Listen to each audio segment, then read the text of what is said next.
waktu dan tempat untuk Bapak Presiden.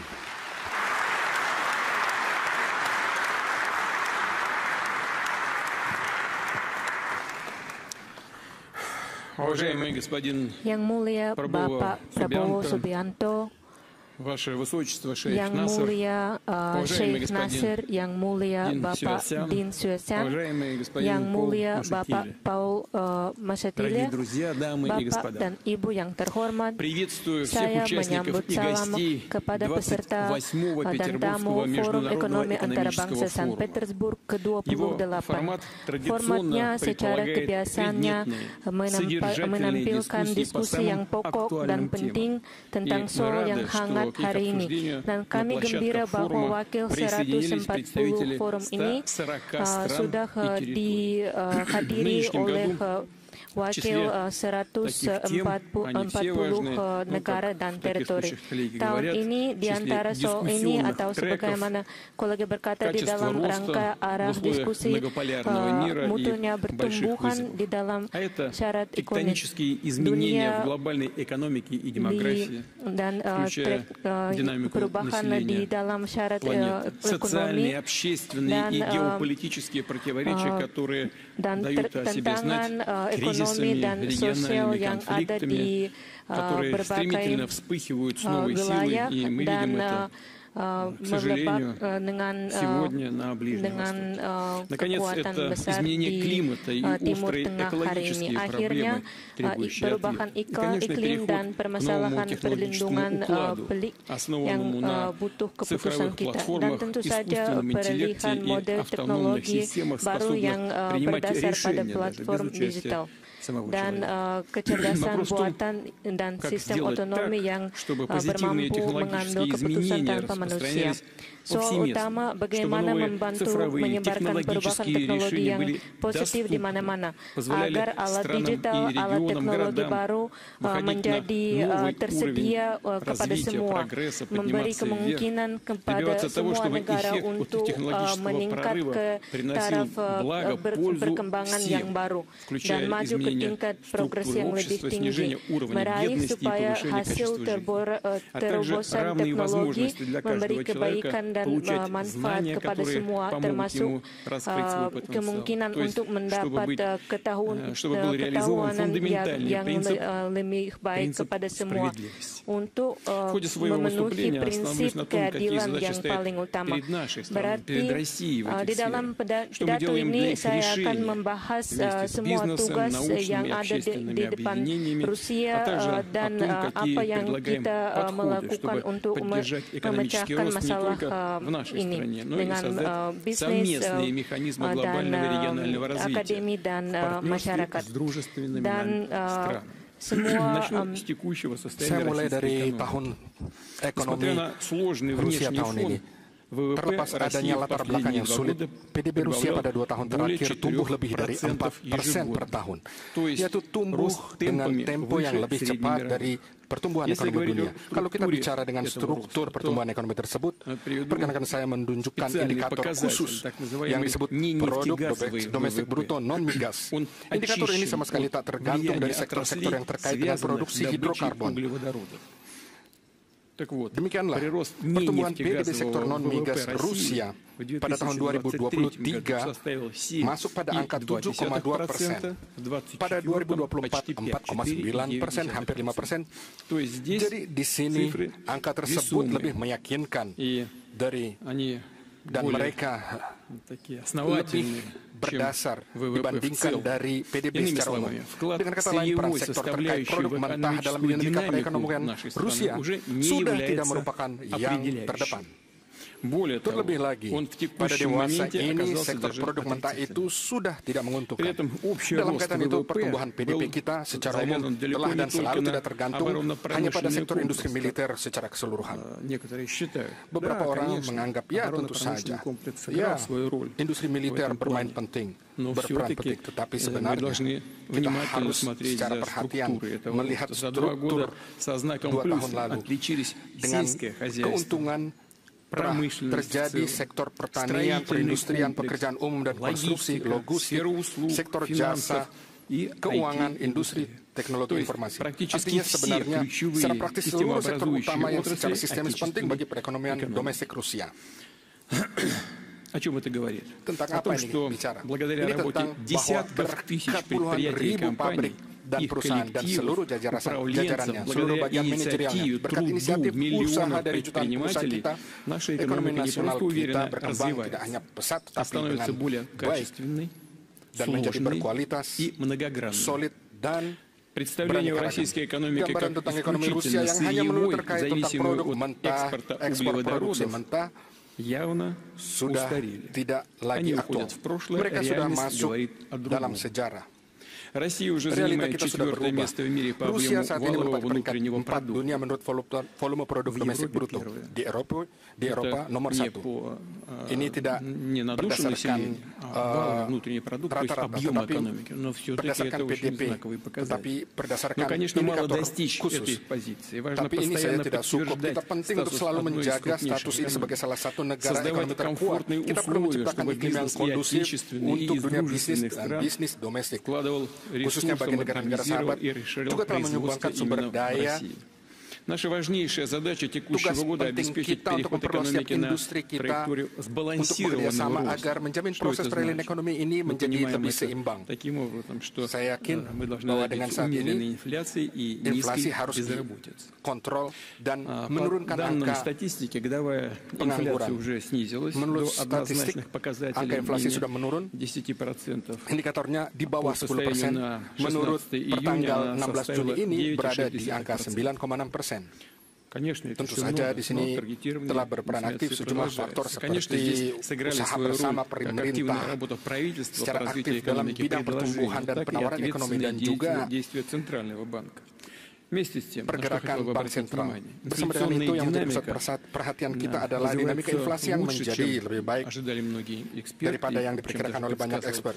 Dan terlebih Bank Rusia. Ini semua sudah menjadi kesempatan untuk melaksanakan pelunakan dalam dinamika kebijakan moneter.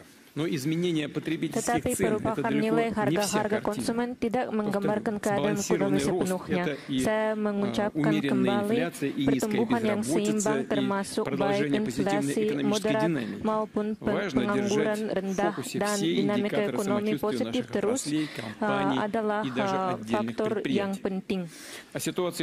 Dan keadaan dan saya akan berbicarakan tentang keadaan tenaga kerja kembali.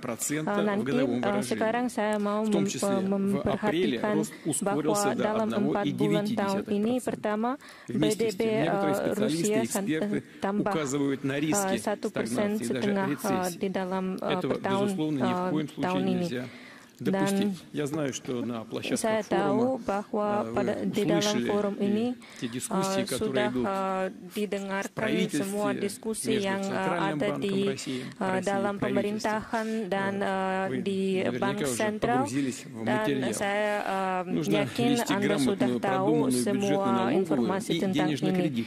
Jadi politik moneter harus menjadi baik, dan tentu saja kita harus mencapai stabilitas ekonomi yang benar.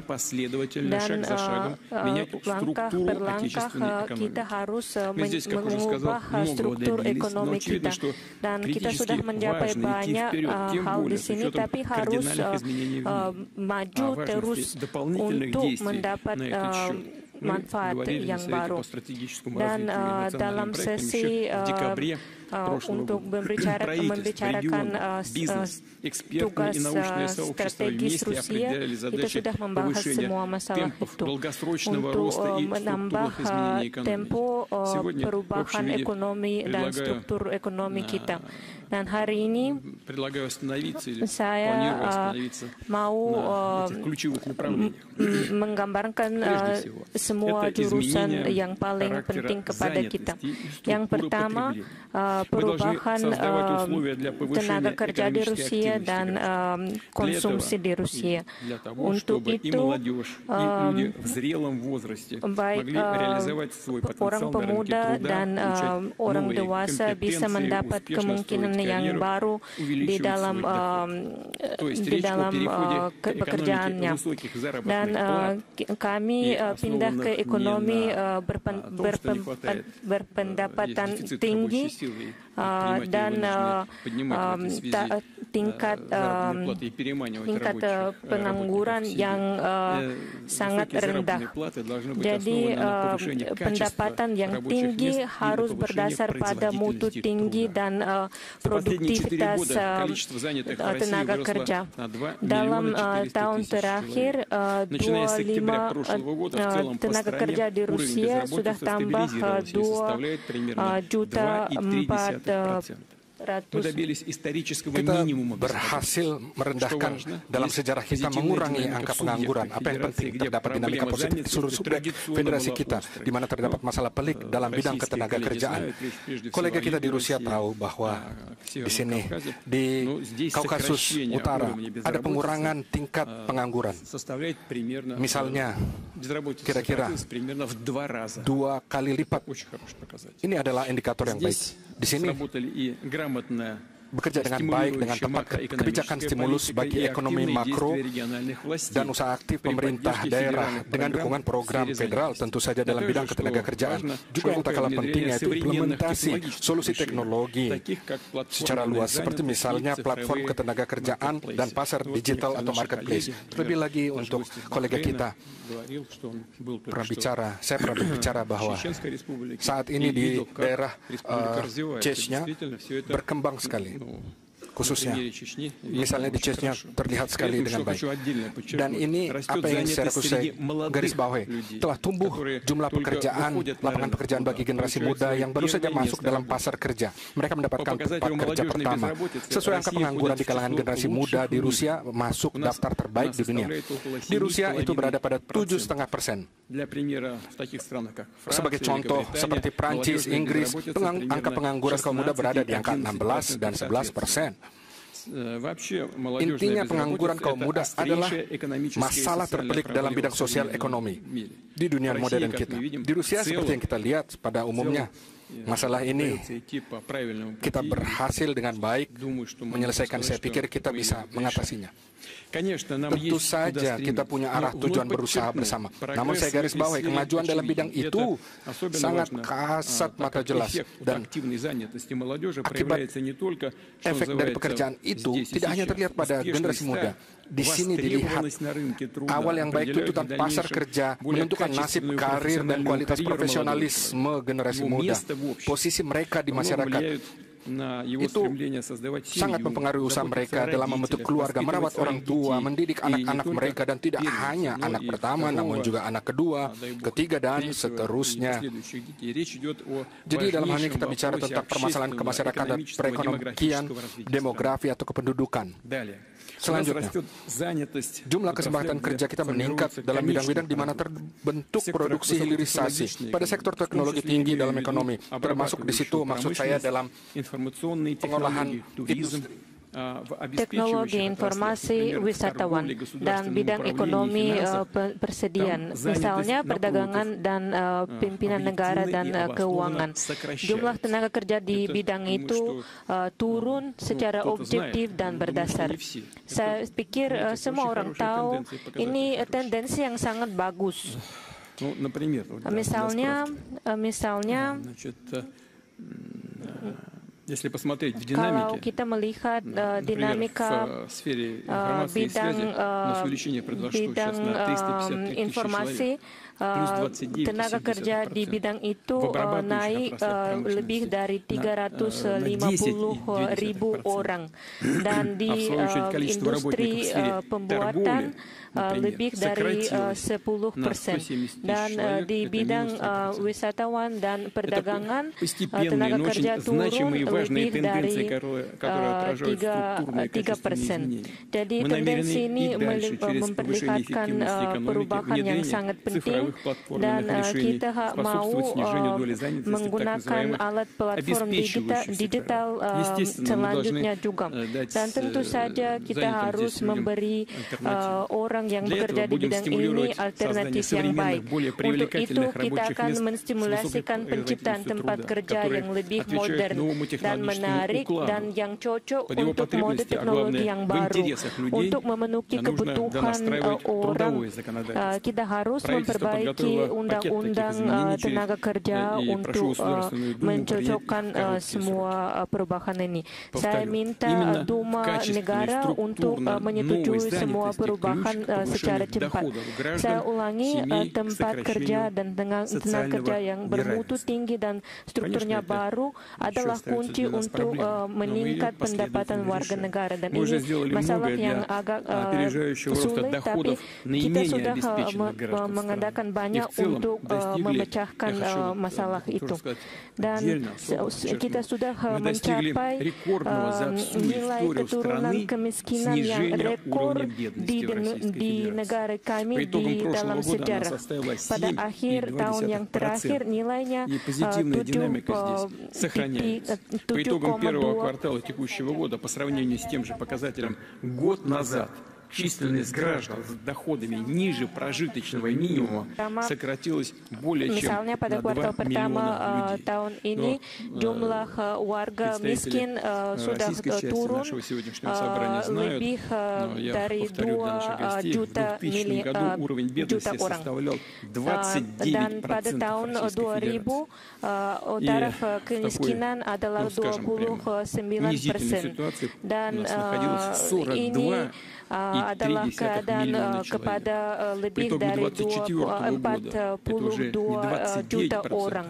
Dan tahun terakhir pada tahun 2024 sudah ada 7,2% saja atau 10,5 juta orang. Jadi kita mau mencapai hanya kurang dari 7% orang miskin sampai tahun 2030. Dan yang paling penting meningkatkan semua pendapatan orang berdasar pada produktivitas tenaga kerja. Dan 40 с небольшим процентом в 2021 году до почти 44% в 2021. На чем мы сосредотачиваем усилия? Прежде всего, адаптируем образовательные программы под потребности реального сектора. Кстати, динамика молодежной безработицы, о которой я только что сказал, показывает, что мы движемся в правильном направлении. Добавлю, что в этом году в преддверии нашего форума вышел рейтинг образовательных организаций Pemeringkatan lembaga pendidikan di Rusia dalam hal level ketenagakerjaan dan upah serta gaji para lulusannya. Rating ini memungkinkan kita melihat profesi apa saja yang paling banyak dibutuhkan dalam pasar kerja. Lembaga pendidikan mana saja yang bisa memberikan pengetahuan dan keahlian terbaik yang dibutuhkan di pasar kerja pada saat ini. Rating seperti ini adalah salah satu dari indikator utama efektivitas tim manajerial lembaga pendidikan. Saya mohon agar pimpinan kementerian terkait dan para kolega baik di tingkat pusat maupun di daerah untuk memberikan perhatian khusus terkait ini, menggunakan rating ini sebagai alat instrumen pengaturan dan kontrol dengan perubahan pada bidang pendidikan dan profesi. Selanjutnya, untuk peningkatan pendapatan penduduk, kita perlu meningkatkan kualifikasi dan pendidikan ulang bagi para karyawan, supaya mereka pada akhirnya meningkatkan karir profesional, bisa pindah ke perusahaan lainnya, pindah ke daerah lain. Mobilitas itu penting untuk perkembangan ekonomi yang memberikan orang untuk dapat pendapatan yang lebih dan upah lebih baik. Dan tentu saja penting untuk berinvestasi pada alat-alat terbaru modern, melakukan otomatisasi dan robotisasi industri. Yang pertama-tama untuk mengoperasikan dibutuhkan pekerjaan yang profesional, kompeten, dibutuhkan pekerja yang profesional, dan ini artinya pekerja dengan upah tinggi. Saya garis bawahi, kenaikan upah memainkan peran penting, bukan hanya manusia, tetapi kesejahteraan keluarganya demi pendidikan anak yang berkualitas dan juga perekonomian Rusia. Karena pertumbuhan pendapatan dan penurunan ketimpangan sosial di masyarakat akan merubah struktur permintaan yang menjadikannya lebih seimbang. Ini juga merangsang konsumsi dan balans barang dan jasa dalam negeri. Termasuk misalnya kita bicara tentang industri pariwisata, bidang makanan dan minuman, bidang-bidang yang mengkapitalisasi warisan alam kita, meningkatkan potensi kota-kota dan desa-desa, dan menjadikan mereka lebih nyaman, kondusif untuk hidup, bekerja, dan berlibur. Saya mengingatkan bahwa dalam hal ini bahwa kita bersama dengan para kolega dari pemerintah telah sepakat untuk melaksanakan sistem penghapusan pajak yang terbaru, sistem fiskal tetap NDS untuk sektor pangan dengan angka tetap. Sebagian besar pendapatan yang masuk langsung ke pemerintah Kota Mada yang mana memberikan mereka tambahan dan insentif bagi proyek-proyek dan proyek pembangunan untuk juga meningkatkan kualitas hidup. Kita wajib meningkatkan menyokong industri ekonomi kreatif yang terkait dengan ilmu pengetahuan, budaya, seni, dan kreativitas, termasuk juga bidang seperti arsitektur, desain, teknologi, musik, dan penerbitan, dan lain-lain. Semua yang pakar dinamakan ekonomi tayangan.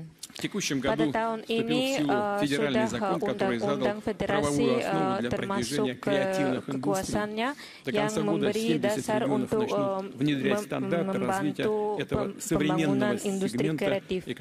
Dan kita mau menciptakan infrastruktur yang diperlukan kepada bidang ini. Untuk mengadakan kerja ini secara yang lebih berdasar, saya minta pemerintah dengan subjek federasi mempersiapkan strategi pertumbuhan ekonomi kreatif yang berjangka masa panjang. Dan identitas warga negara kita adalah adalah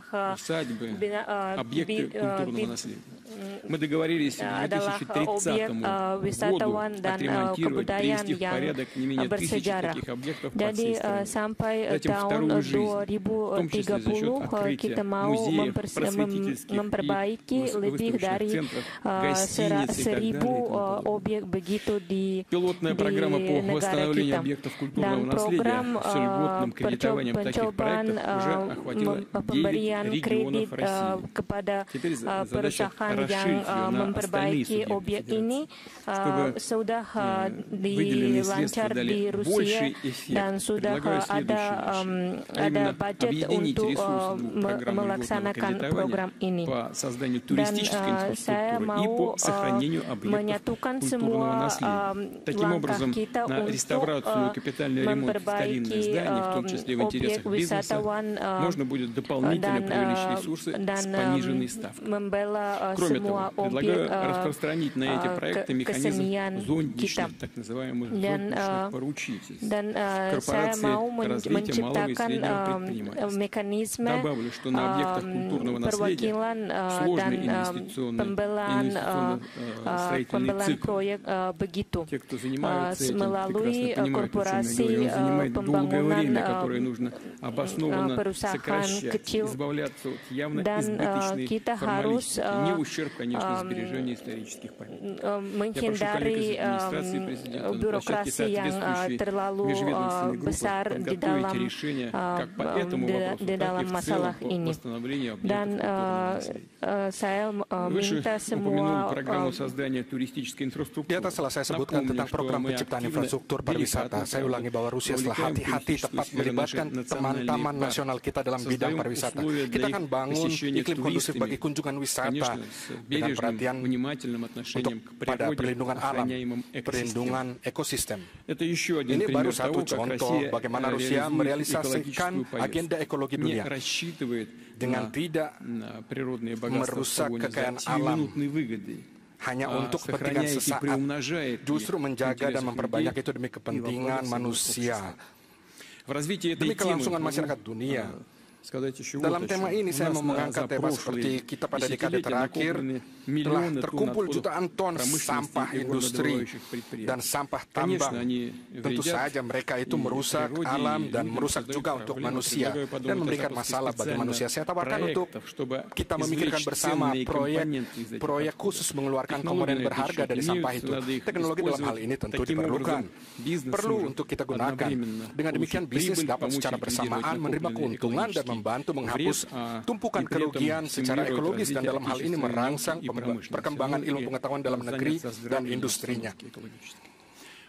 Para kolega yang saya hormati, penguasaan sektor-sektor industri teknologi tinggi dan jasa, perluasan bidang aktivitas dalam negeri, semua itu adalah elemen perubahan struktural dalam ekonomi Rusia. Sehubungan dengan itu, arah utama yang kedua dari perjuangan kita yang saya bahas saat ini, yaitu adalah iklim investasi baru yang berkualitas. Artinya kita bicara soal meminimalisasi pengeluaran dalam berbisnis, berindustri dalam seluruh bidang.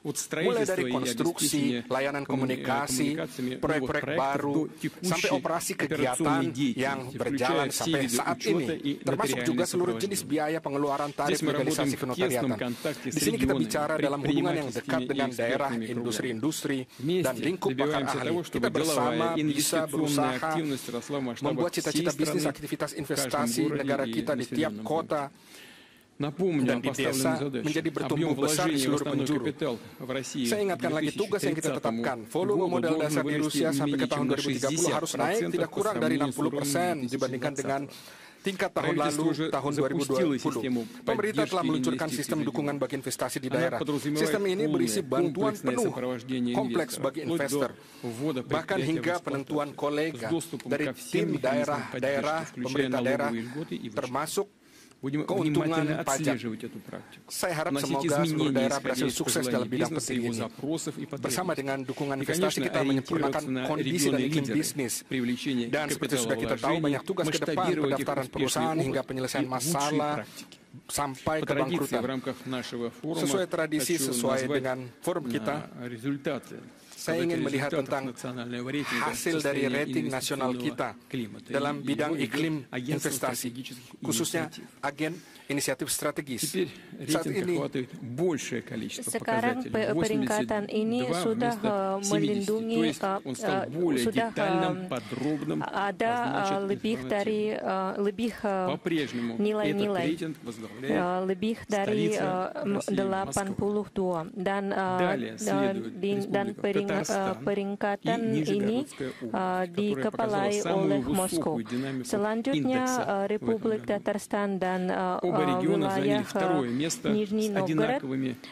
Kedua wilayah ini sudah mencapai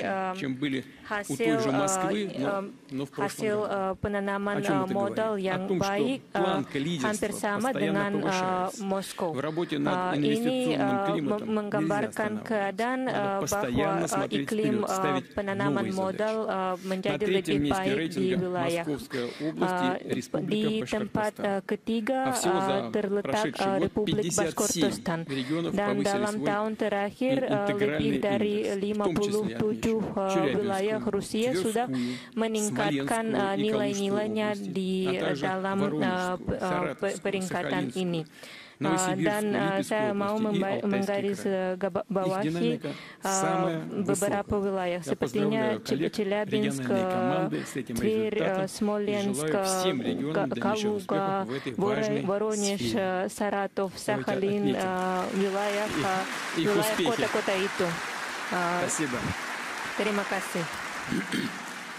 Спасибо. Как уже сказал, наряду с поддержкой инвестиций мы улучшаем условия повседневной деятельности бизнеса. А здесь, как известно, множество задач от регистрации компаний до решения вопросов неплатежеспособности. Правительство вместе с предпринимателями, отраслевыми экспертами, специалистами ОСИ развернуло большую комплексную работу. Telah melakukan banyak pekerjaan, telah membentuk model pola nasional untuk menciptakan iklim sehat bisnis didasari oleh metode internasional. Saya garis bawahi, sesuai dengan spesifikasi kita dan cita-cita pertumbuhan nasional kita yang kita tentukan, model ini harus sudah siap sudah pada bulan September tahun ini. Kita bicara tentang apa?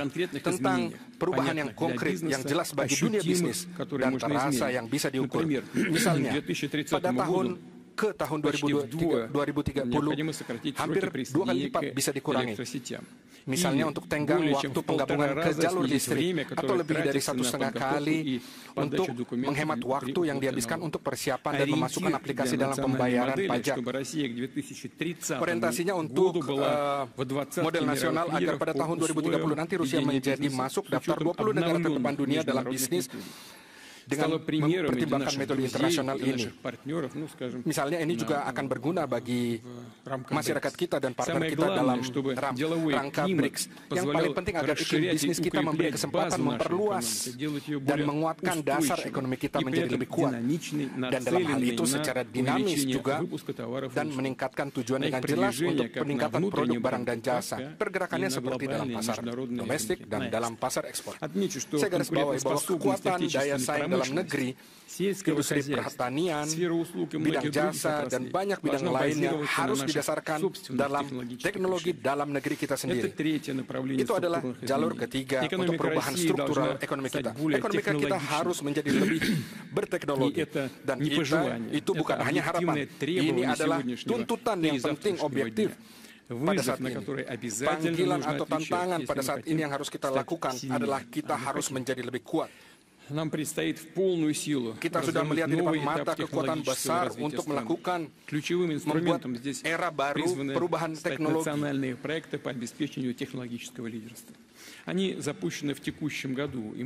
Semua program ini dilancar pada tahun terakhir dan semua proyek akan diperbaiki selanjutnya.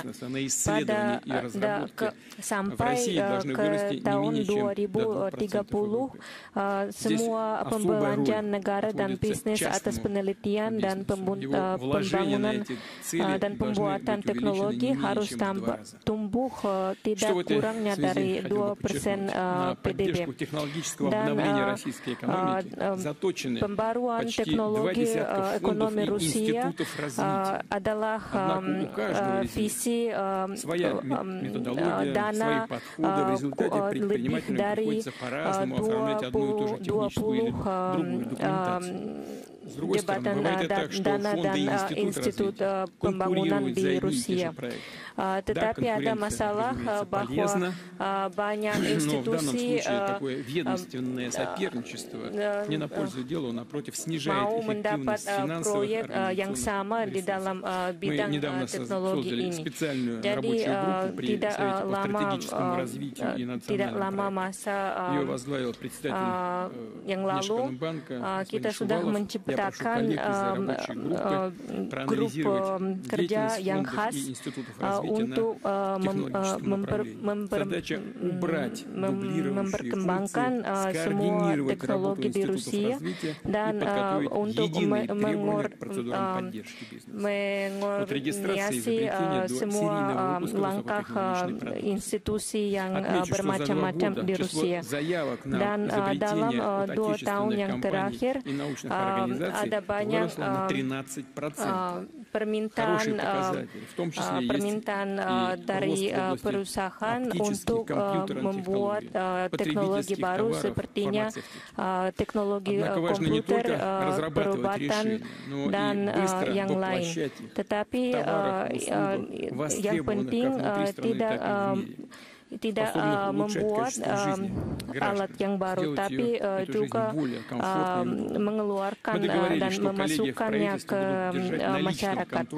Jadi pemerintah akan mengontrol proses ini sendiri.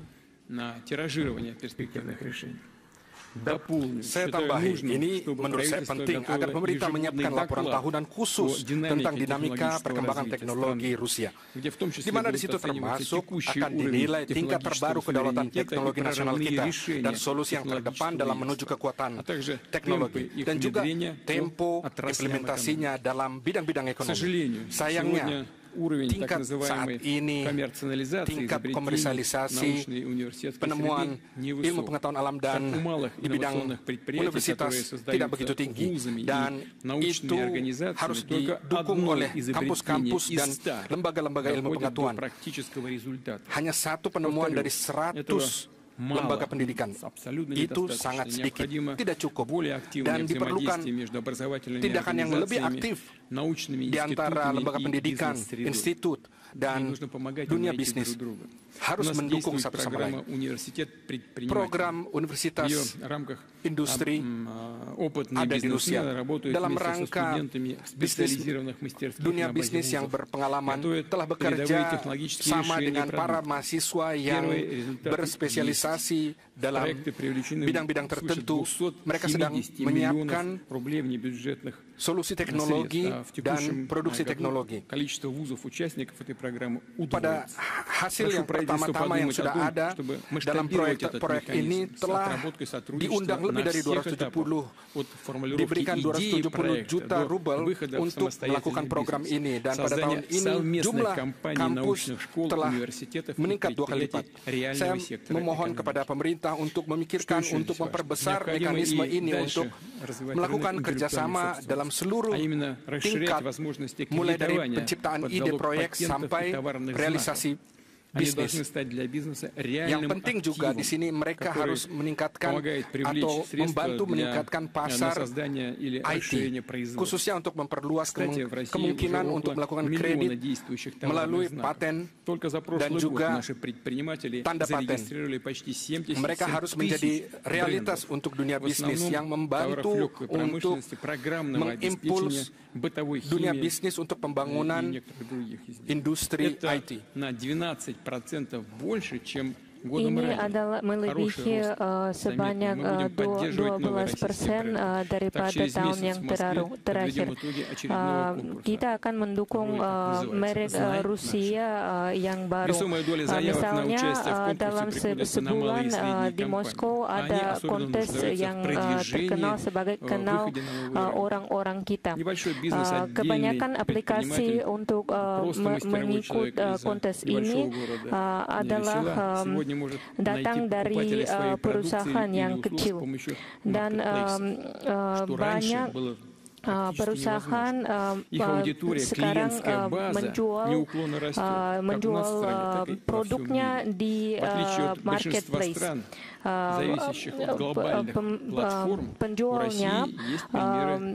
Penjualnya datang dari wilayah negara bermacam-macam dan dari luar negeri juga. Ini pencapaian yang sangat besar, yang kita merasa sangat bangga dengan pencapaian ini. Dan Rusia sudah bisa bekerja pada taraf sama atau lebih tinggi daripada platform global. Dan sudah ada syarat untuk membentuk ekonomi platform yang lebih baik daripada platform di negara yang lain. Dan kita mau bertentangan dengan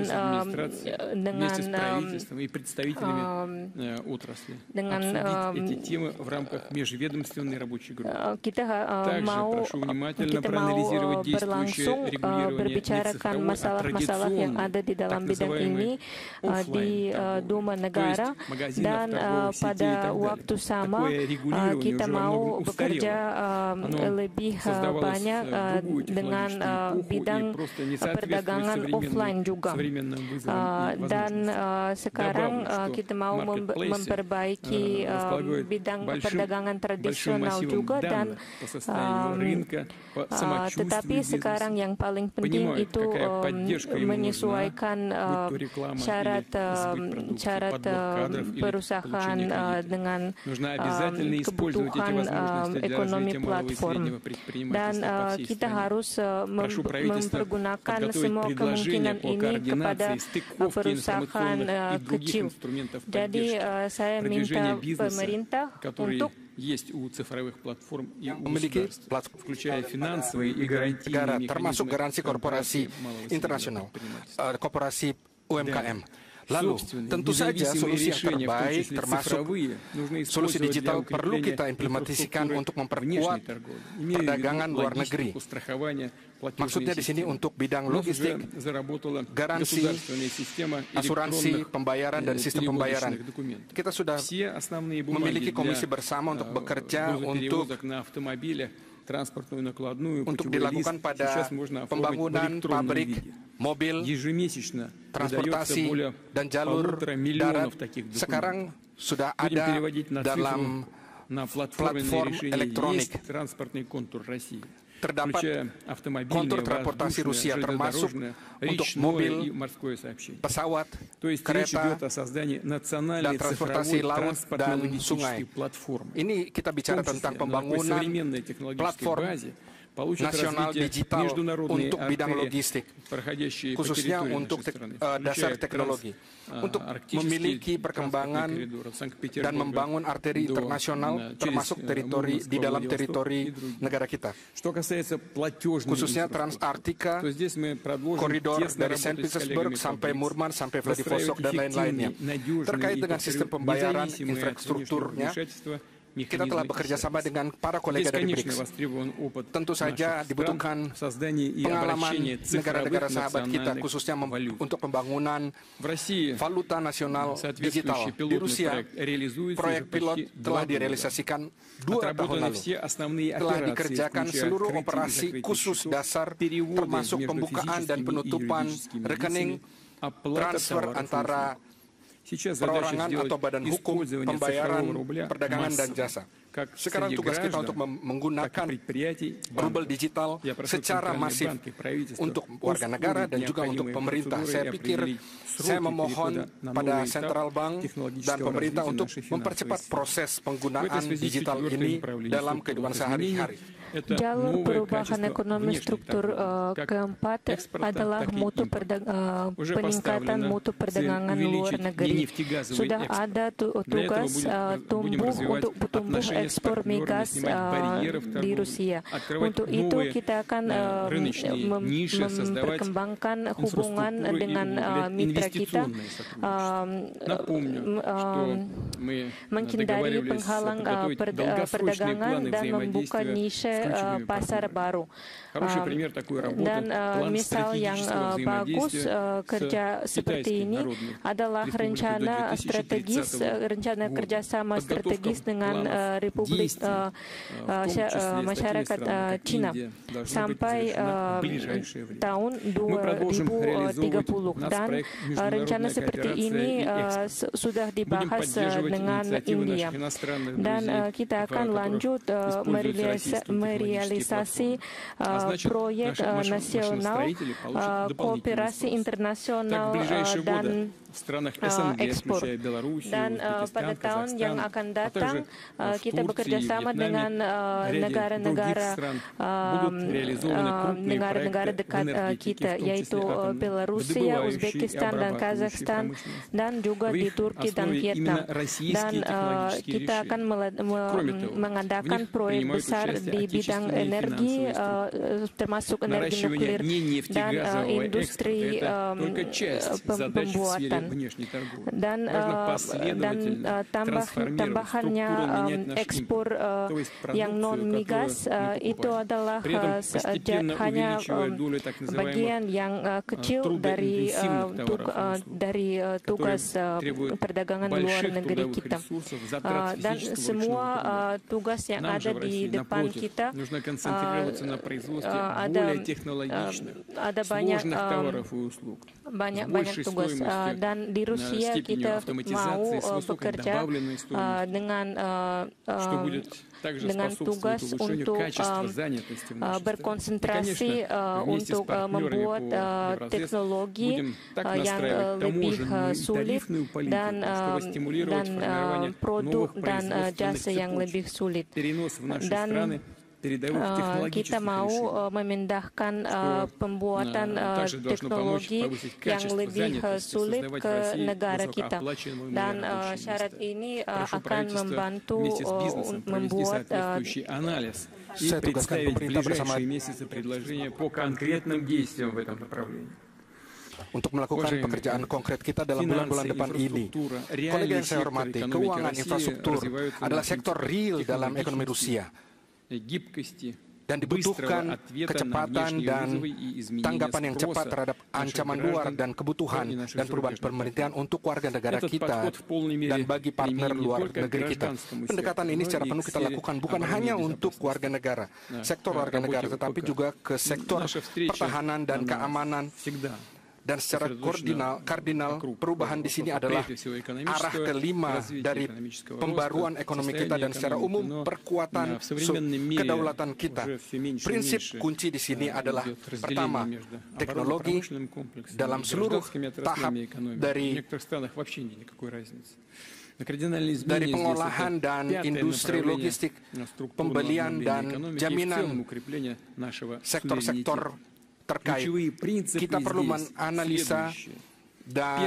menganalisa inovasi teknologi dalam seluruh sektor dan dengan cepat mengimplementasikan dalam bidang pertahanan keamanan. Di mana dimungkinkan kita harus juga menghubungkan dengan sektor warga negara. Saya katakan lebih dari itu, kita harus pergi keluar dari kotak kita, khususnya untuk mengembangkan sektor industri kompleks pertahanan keamanan dan segmen warga negara yang harus memiliki dua fungsi. Kita tidak perlu terlalu banyak memikirkan yang lain yang dibutuhkan dalam bidang logistik, laut, dan udara, untuk kedokteran, peralatan kedokteran. Kita perlu keluar dari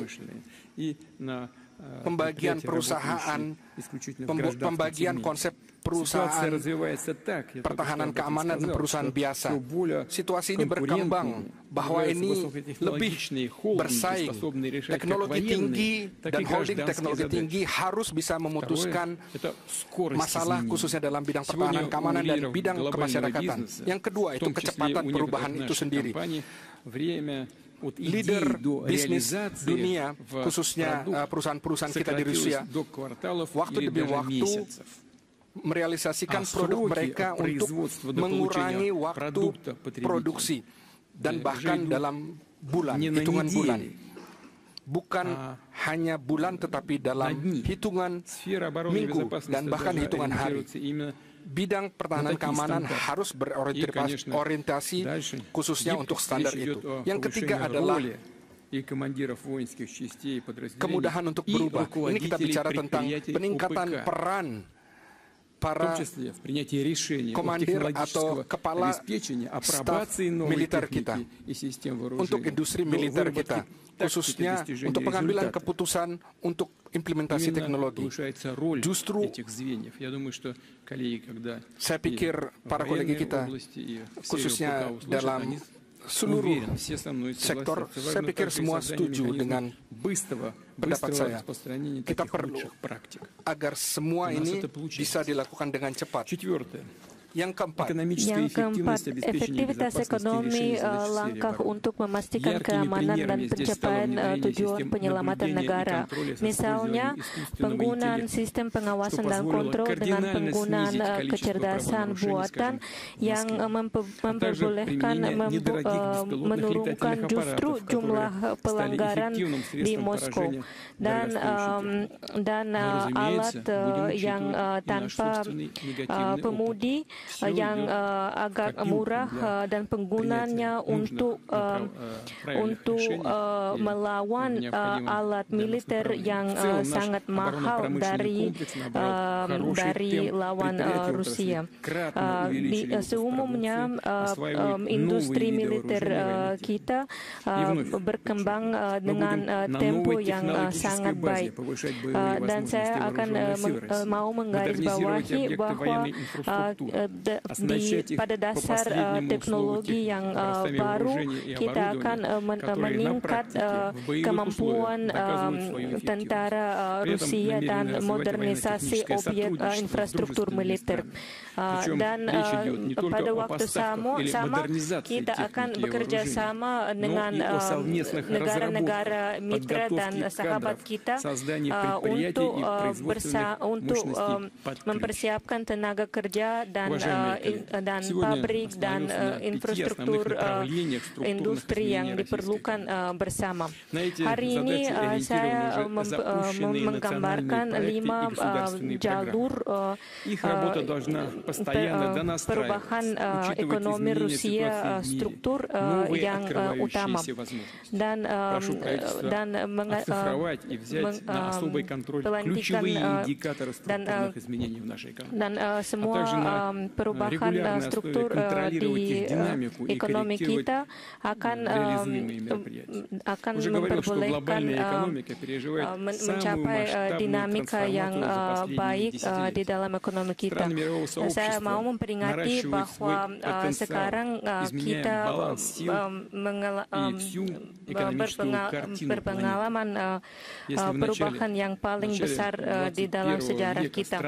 Kalau pada awal abad 21 ini semua negara BRICS merupakan satu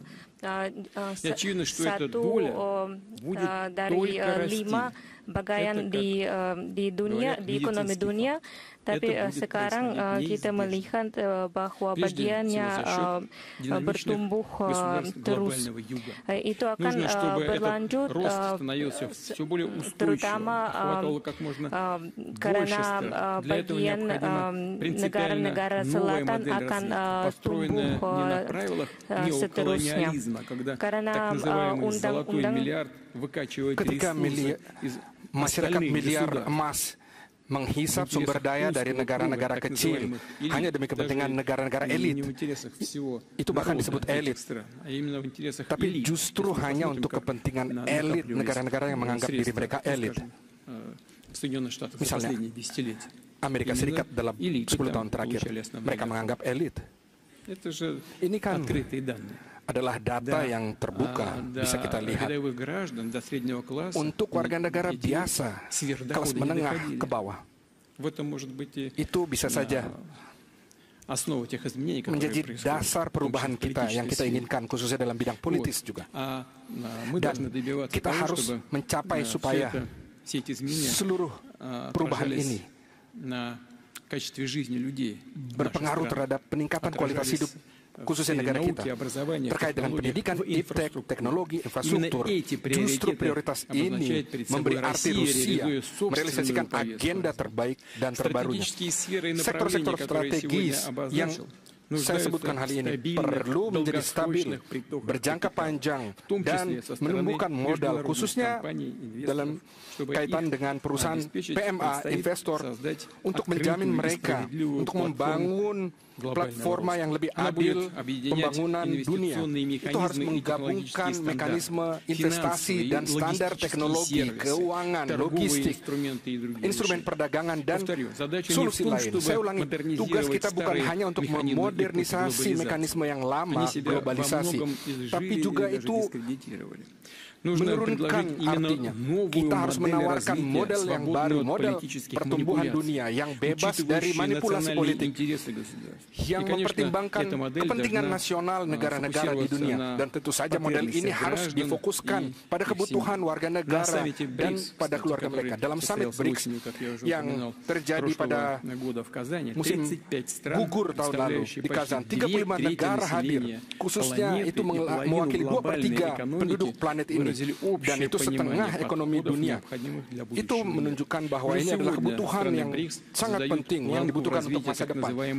Sudah hari ini negara-negara BRICS telah memberikan tugas bagi diri sendiri untuk mengkonsentrasikan diri pada manusia.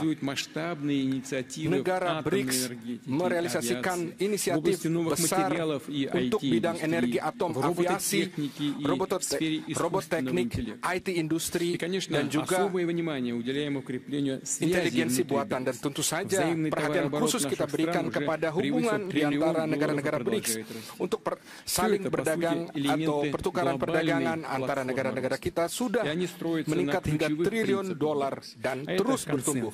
Semua ini adalah elemen pembangunan platforma dunia dan itu dibangun dalam prinsip kunci BRICS. Itu adalah konsensus, paritas, dan kepentingan bersama.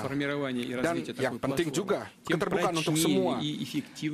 Siapapun yang mengharapkan bergabung untuk pekerjaan ini akan menjadi lebih baik ketika kita bekerja bersama untuk membangun masa depan.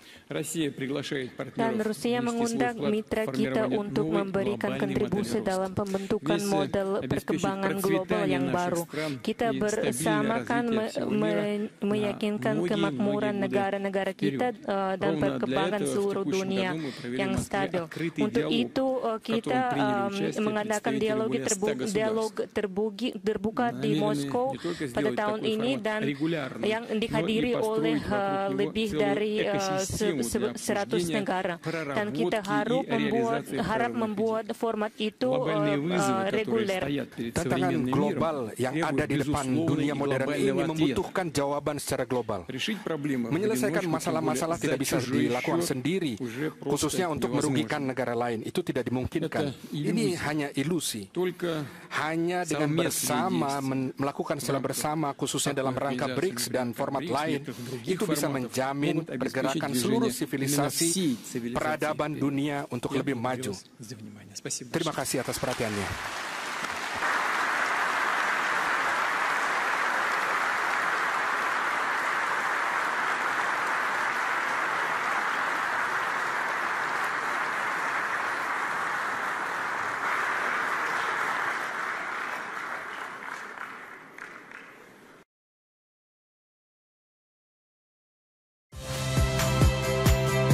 Saya Magister Tarigan.